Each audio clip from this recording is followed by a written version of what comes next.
Hi everyone, in this video I'm going to show you a really fun project which is taking two different clays, throwing a jar, and then fluting it with a tool to bring out the marbling or the agateware.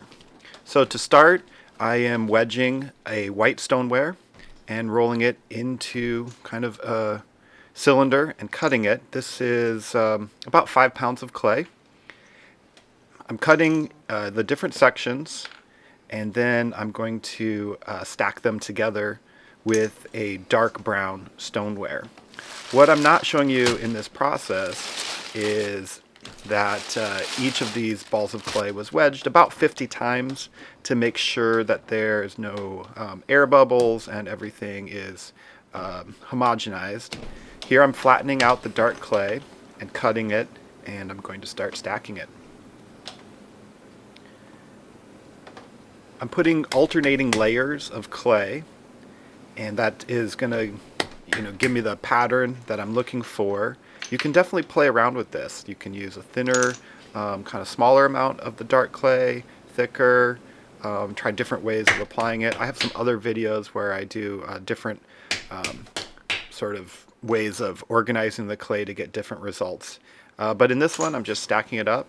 I'm going to then kind of pound it all together to try to make sure that there's no air bubbles and that it's going to be somewhat easy to center and throw.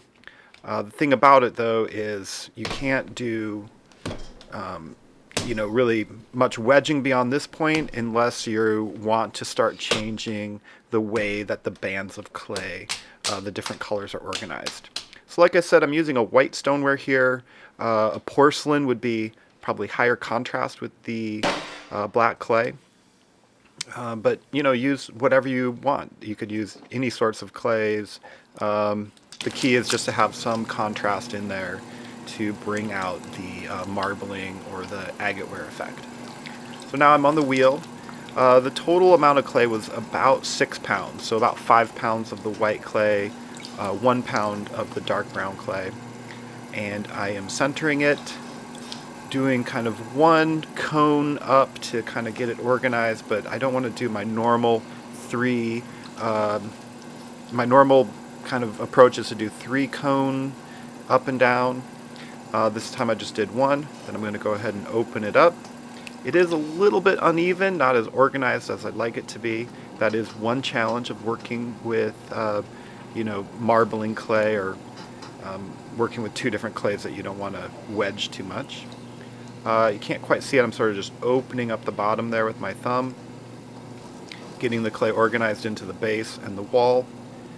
I do a number of times where I kind of collar it in this process just to kind of keep it vertical, since I'm going for a more just a jar-like form with this. It's going to end up being kind of like a utensil jar or something to hold things. It could be a wide and low flower jar as well. Doing my first pull here. I really try on my first pull to go in with the knuckle, as you see there. It's just much stronger. You're basically using your whole fist to throw, and that doesn't put as much strain on your wrist. I'm going to get some water out of there, and like I said, collar it in. So here I go. Kind of keep it vertical, and then I'm going to add some water and do another pull. This time I've got my sponge there, so I'm basically using the sponge and my fingertips to pull up. That puts a little bit more strain on your wrist. Just something to think about if you have any kind of pain when you're throwing.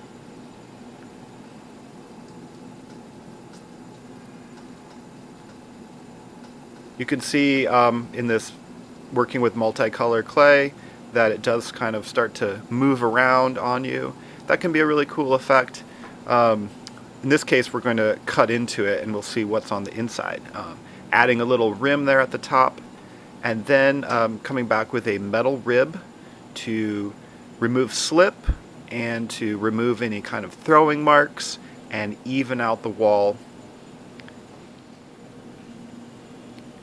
Going for a second pass just to make sure it's super even. I really like throwing with these metal ribs. These are homemade ribs. I'll put a link to a tutorial that I've written up on how to make them. They're just stainless steel, pretty easy to make if you have a wire snip and some sandpaper. Basically, you can make any shape you want. You could even make texture, combs, and all sorts of things just with a piece of steel from the hardware store. Okay, I'm cleaning up the rim, removing some slip, and then going in with my wooden knife and cleaning up the base. With this fluting process, there's not going to be too much trimming at the end, so you really want to kind of get the wall pretty much how you want, although you will be cutting into it. The cutting process coming up soon. It's really fun, and it does change it quite a bit. I started with 6 pounds of clay, and this is not super tall, so the walls are pretty thick. And you can see I'm going in here with a sort of a small ribbon tool. This is actually from Zim Tools. Might be pronouncing that wrong. This is their multi-purpose pro tool, and it's basically like a small ribbon tool on one side and a flat tool on the other, and it's turned perpendicular to the handle, so it's really easy if you're doing this kind of immediate fluting process like I'm doing here. I just went straight from the throwing into the fluting, or kind of removing these curved bands of clay.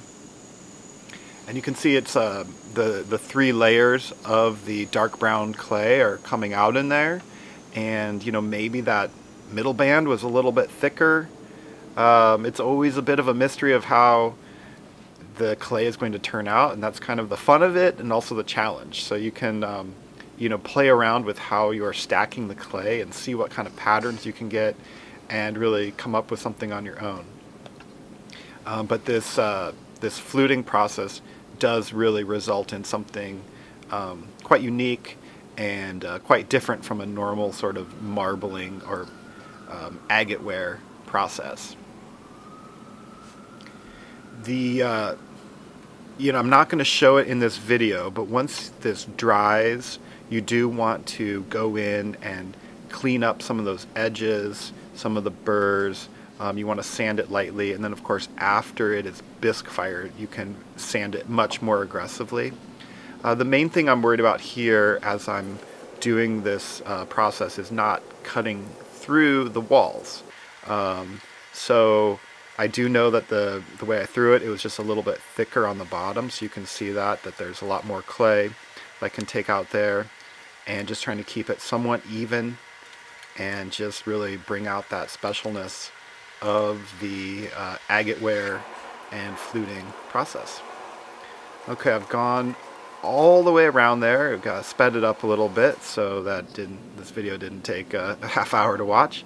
And then I'm just going in through at the top and cleaning up a little bit of the edges and some of the burrs. Of course, I could sand that off later, but you can do some now.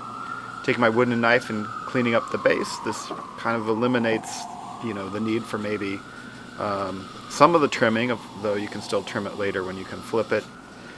That does kick up a little bit of clay at the bottom that you might want to sand out, or maybe it's kind of something that looks nice. That's for you to decide. And that is basically it for this Agateware jar. I'm not showing the glazing or the firing process, just kind of keeping it short and to the point with this process, but it's super fun, super easy. Just get 2 contrasting clays, either a white clay and a red clay, or a white clay, dark brown clay, or whatever you can find. Wedge them, stack them up, throw it just like normal, and then get a ribbon tool or a loop tool or a specialized fluting tool and carve it. Okay, thank you so much for watching. Any comments, always appreciate those. If you've enjoyed this video, please check out my channel and maybe subscribe, check out the other videos. Thanks for watching.